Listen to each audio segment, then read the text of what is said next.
We're in Goodwill today, people, grabbing a bunch of items to challenge ourselves to make some high-end decor under $5. This piece has sure seen better days, but for $2.99 I grabbed it, and I thought these were a steal at $1.99. That meant each piece was less than $1. And for this challenge, I'm only going to be using one, so that's going to keep us around $4. However, we're going to have to put some elbow grease in here. Roll up your sleeves.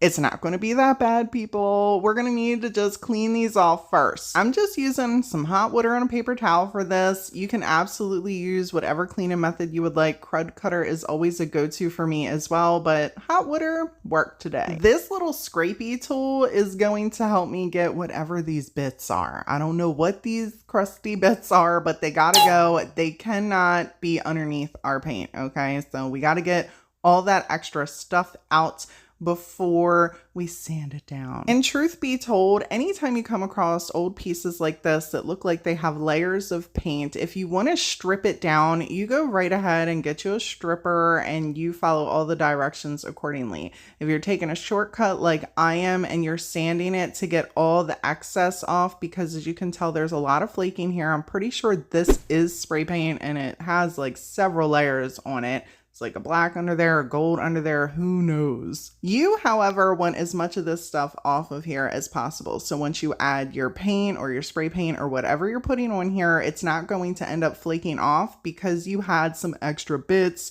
you left on there during the prep work. Prepping is important. For our paint, so we're keeping this simple, easy, and budget friendly, we are going to be using some of the spray paint in the satin French blue that I had on hand. And for my ASMR lovers, I got your back.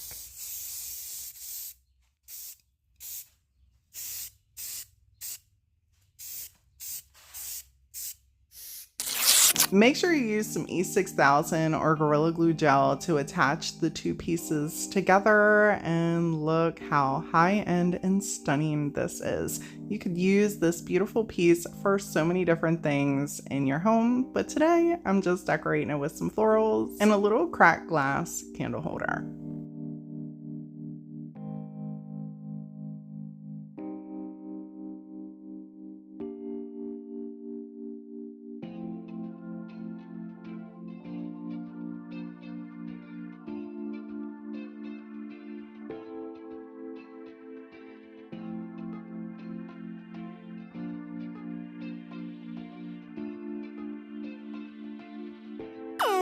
Little knickknack holders like this, that's what I call it, knickknack holder, are hard to find. So when I seen this joint for $3.99 at Goodwill, I grabbed that sucker. Once I got it back to the house and did a little look over, I seen that it's possible we have some tannins going on here. If you're not familiar with that, tannins are a reaction that happens to tree sap once a piece of wood gets wet. Depending on the stain, you can't always notice this. Or if you paint a piece black, you usually don't see it either. I've been upcycling for about 5 years, and I've been building wood pieces and working with wood for well over a decade. And if you're not familiar with upcycling, redoing furniture, or woodworking, you wouldn't even know that this is a thing. For example, here is a project I filmed quite some time ago and forgot to put on a layer of protection. And as you can see here, we have a bunch of staining popping right through that white paint. And people, don't worry, whether you're a seasoned crafter or you're new to this, I'm gonna show you how to prevent this in just a second. First, we're gonna have to give this a little scrub down, and I'm just using some hot water and a paper towel for this. Feel free to bring in your crud cutter or whatever you would like to clean off your piece. This was not too crusty, so I was confident with my choice. Then grab you a primer that has a stain blocker. This is a really good go-to for me because it's clear.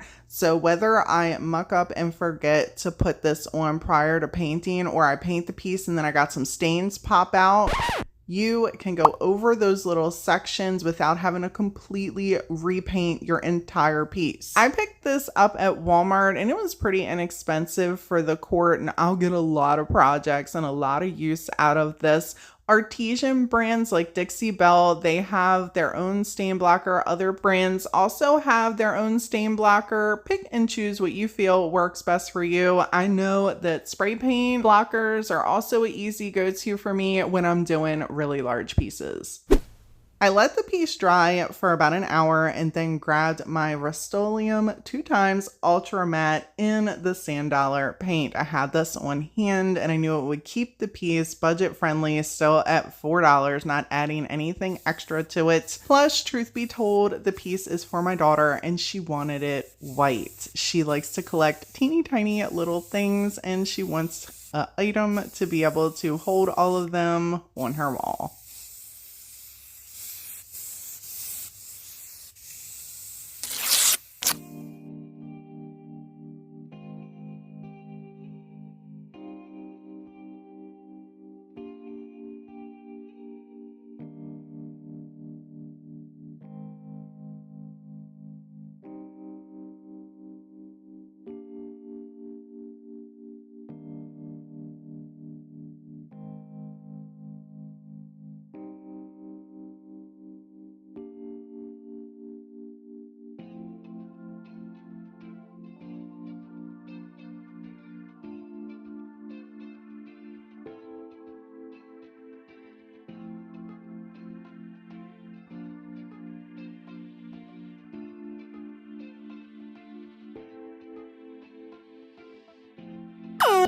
When I seen this little wood crayon box at Goodwill, I was like, Christmas! I mean, sure, it's a little banged up, okay, but it was only $1.99. And I don't know if y'all crafters and DIYers are anything like me, but if I see a wood box, I'm like, this is everything. We can turn this into so many things. With a little scrub down, of course, I'm just taking some hot water on a paper towel here and giving this a nice wipe down. If you wanted to sand down your piece, you could, but I didn't really feel like this needed it. However, I do feel like it needs a little bit of a stain blocker just to prevent some bleed through going on. I got a little feeling deep inside that there might be some tannins, and just to be safe rather than sorry, I'd like to make sure my pieces have a nice coat of this to prevent me from having to make any corrections later or possibly having to repaint the whole thing, especially since I'm spray painting this. I mean, the piece is huge. It would be horrible to have to go over it, right? I'm just kidding. It's teeny. This stuff actually only takes about an hour to dry, so I was ready to spray paint in just no time. I'm going to be using this beautiful Coastal Sage spray paint in the matte that I had in my stash and give it a nice coat.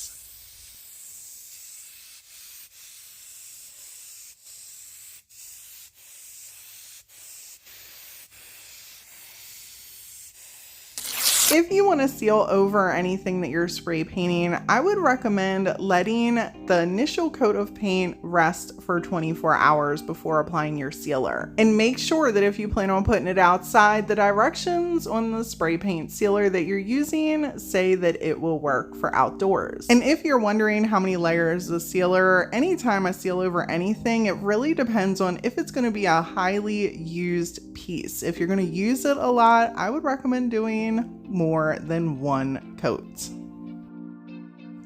If you enjoyed this $5 and under Goodwill challenge video, check out this video right here. I have more amazing upcycles for you to get inspiration from. As always, people, thank you all so much for hanging out with me. Until next time, bye!